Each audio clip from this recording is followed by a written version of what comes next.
देखिए, अब हम काइंड्स ऑफ एडजेक्टिव के पार्ट थर्ड में पॉजेसिव एडजेक्टिव अर्थात संबंधवाचक विशेषण, डिस्ट्रीब्यूटिव एडजेक्टिव व्यष्टिवाचक विशेषण तथा इंट्रोगेटिव एडजेक्टिव अर्थात प्रश्नवाचक विशेषण के बारे में पढ़ेंगे। इससे पहले हमने काइंड्स ऑफ एडजेक्टिव के पार्ट फर्स्ट तथा सेकेंड में adjective of quality, adjective of quantity, adjective of number तथा डिमॉन्स्ट्रेटिव एडजेक्टिव के बारे में पढ़ा था। अब हम पढ़ेंगे पॉजेसिव एडजेक्टिव अर्थात संबंधवाचक विशेषण। तो एक एक करके सभी को विस्तारित पढ़ते हैं। सबसे पहले बात करते हैं पॉजेसिव एडजेक्टिव अर्थात संबंधवाचक विशेषण के बारे में। तो बात करते हैं पॉजेसिव एडजेक्टिव अर्थात संबंधवाचक विशेषण के बारे में। देखिए, पॉजेसिव एडजेक्टिव का प्रयोग हम संबंध बताने के लिए करते हैं या पॉजेसिव एडजेक्टिव का प्रयोग संबंध बताने के लिए किया जाता है। इंग्लिश में डेफिनेशन इनका देख लेंगे हम। Possessive adjective show possession or relation अर्थात पॉजेसिव एडजेक्टिव का प्रयोग हम पोजेशन अर्थात संबंध या रिलेशन बताने के लिए करता है। पॉजेसिव एडजेक्टिव अर्थात संबंधवाचक विशेषण अर्थात पॉजेसिव एडजेक्टिव का प्रयोग संबंध बताने के लिए किया जाता है। इसका इंग्लिश में डेफिनेशन देख लेते हैं। Possessive adjective show possession or relation अर्थात पॉजेसिव एडजेक्टिव का प्रयोग संबंध या रिलेशन बताने के लिए किया जाता है। दूसरे शब्दों में कहा जाए तो my, our, your, his, her, its and their are called possessive adjective अर्थात पॉजेसिव एडजेक्टिव में my, our, your, his, her, its and their का प्रयोग किया जाता है। या इन शब्दों को हम पॉजेसिव एडजेक्टिव कहते हैं। देखिए, एग्जाम्पल के थ्रू समझते हैं। माई मदर इज़ काइंड अर्थात मेरी माँ का संबंध किससे? दयालुता अर्थात काइंड से, कि मेरी माँ दयालु है। जैसा कि हमने कहा कि पॉजेसिव एडजेक्टिव के बाद नाउन का प्रयोग होता है।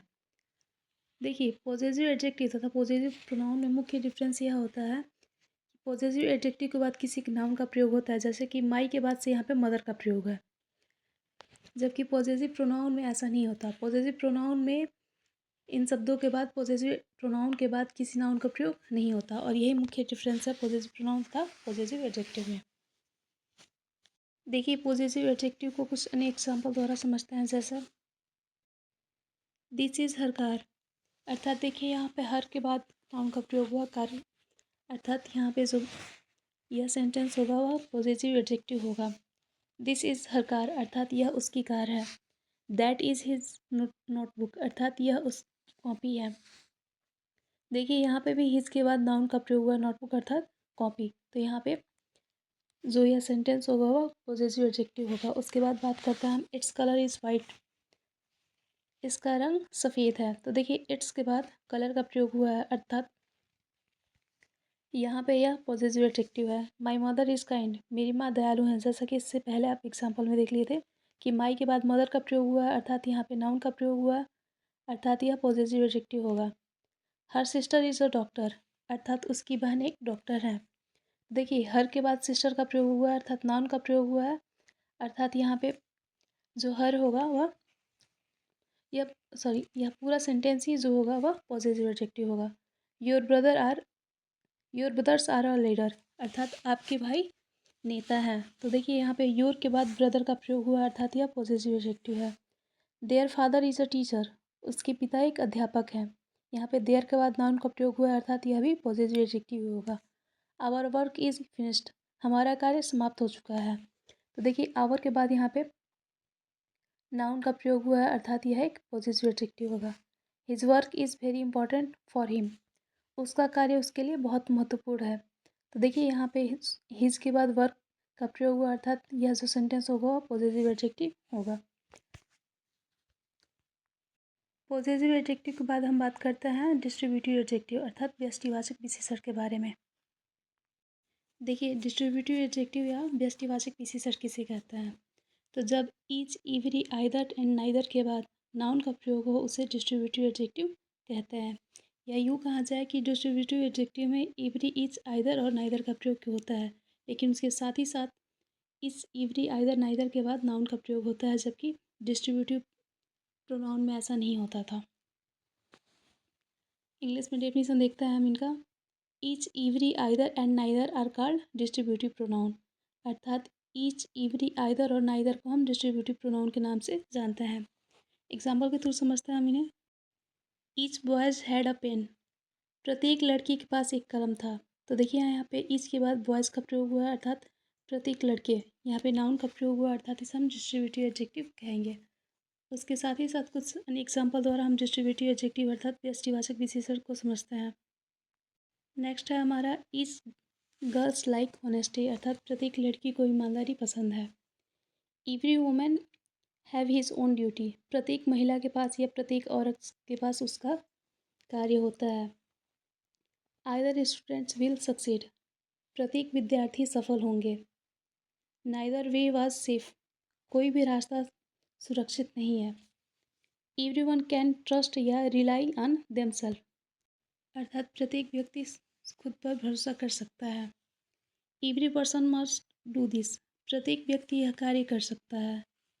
Each girl should work hard, अर्थात प्रत्येक लड़की को कठिन मेहनत करना चाहिए, कठिन परिश्रम करना चाहिए। नाइदर टास्क इज ईजी, कोई भी कार्य सरल नहीं होता। तो देखिए यहाँ पे दिए गए एग्जाम्पल में each, every, either, neither, everyone, ये सभी वर्ड्स जो हैं अर्थात ये सभी जो शब्द हैं वह डिस्ट्रीब्यूटिव एडजेक्टिव हैं। और इनके साथ ही साथ दूसरा हमने कहा था कि यहाँ पे एक इम्पॉर्टेंट नोट था जो कि हमने इससे पहले कहा था कि डिस्ट्रीब्यूटिव एडजेक्टिव तथा डिस्ट्रीब्यूटिव प्रोनाउन में भी मुख्य विशेषता यह होती है कि डिस्ट्रीब्यूटिव प्रोनाउन के बाद किसी नाउन का प्रयोग नहीं होता है, जबकि डिस्ट्रीब्यूटिव एडजेक्टिव के बाद नाउन का प्रयोग होता है, जैसा कि आप एग्जाम्पल के थ्रू यहाँ पे समझ सकते हैं। अब बात करते हैं हम इंट्रोगेटिव एडजेक्टिव अर्थात प्रश्नवाचक विशेषण की। तो जब व्हाट, विच एंड हुज के साथ नाउन का प्रयोग होकर प्रश्न किया जाए उसे हम इंट्रोगेटिव एडजेक्टिव कहते हैं। देखिए इंट्रोगेटिव एडजेक्टिव में क्वेश्चन वर्ड्स के बाद नाउन का प्रयोग होता है, जबकि इंट्रोगेटिव प्रोनाउन में ऐसा नहीं होता है। इंट्रोगेटिव प्रोनाउन में क्वेश्चन वर्ड्स अर्थात व्हाट, विच, हुज इन सभी के बाद नाउन का प्रयोग नहीं होता है। इंग्लिश में डेफिनेशन देखते हैं हम इनका। What, which and whose are called interrogative adjective when they used with noun to ask question, अर्थात यदि क्वेश्चन वर्ड अर्थात व्हाट, विच, हुज के बाद यदि किसी नाउन का प्रयोग हो और उस वाक्य का प्रयोग या उस शब्द का प्रयोग किसी के बारे में कुछ पूछने के लिए या प्रश्न पूछने के लिए किया जाए, ऐसे एडजेक्टिव को हम इंट्रोगेटिव एडजेक्टिव कहते हैं। एग्जाम्पल के थ्रू समझते हैं। विच बुक इज़ योर, अर्थात कौन सी पुस्तक तुम्हारा है या कौन सा पुस्तक तुम्हारा है। तो देखिए यहाँ पे विच के बाद बुक अर्थात नाउन का प्रयोग हुआ है, तो यह जो सेंटेंस हुआ इंट्रोगेटिव एडजेक्टिव होगा। कुछ अन्य एग्जाम्पल द्वारा हम इंट्रोगेटिव एडजेक्टिव को समझते हैं। अर्थात विच बॉक्स इज़ योर, कौन सा बक्सा तुम्हारा है। तो देखिए यहाँ पे विच के बाद नाउन का प्रयोग हुआ है, अर्थात यह इंट्रोगेटिव एडजेक्टिव होगा। देखिए अगर विच इज़ योर बॉक्स होता तो यह इंट्रोगेटिव एडजेक्टिव ना होकर इंट्रोगेटिव प्रोनाउन होता, जबकि यहाँ पे ऐसा नहीं है। जैसा कि इससे पहले हमने कहा कि इंट्रोगेटिव एडजेक्टिव के बाद नाउन का प्रयोग होता है, तो आप एग्जाम्पल के थ्रू समझ सकते हैं कि देखिए यहाँ पे विच के बाद बॉक्स का प्रयोग हुआ है, अर्थात विच के बाद नाउन का प्रयोग हुआ है और इसमें प्रश्न पूछा है, अर्थात यह इंट्रोगेटिव एडजेक्टिव होगा। नेक्स्ट एग्जाम्पल की बात करते हैं। हुज बुक इज़ दिस, अर्थात यह पुस्तक किसकी है या यह पुस्तक किसका है। विच बुक इज़ योर्स, कौन सी पुस्तक तुम्हारी है। What class do you read in, तुम किस कक्षा में पढ़ते हो।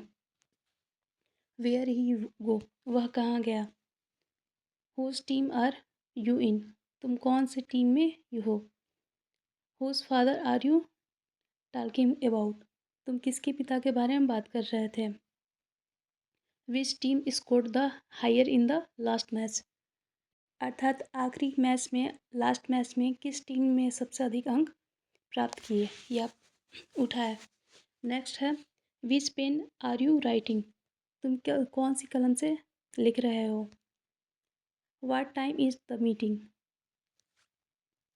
मीटिंग किस समय है।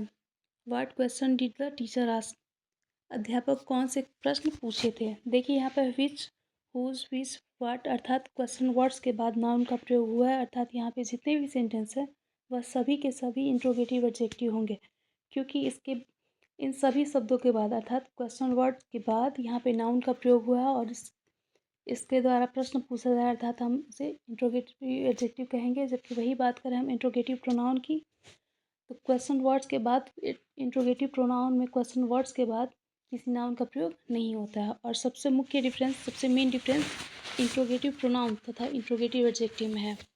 उम्मीद करते हैं आप लोगों को बहुत अच्छे से समझ में आया होगा। इसके आगे हम बात करेंगे प्रॉपर एडजेक्टिव, इम्फेसिंग एडजेक्टिव तथा एक्सक्लेमेटरी एडजेक्टिव की।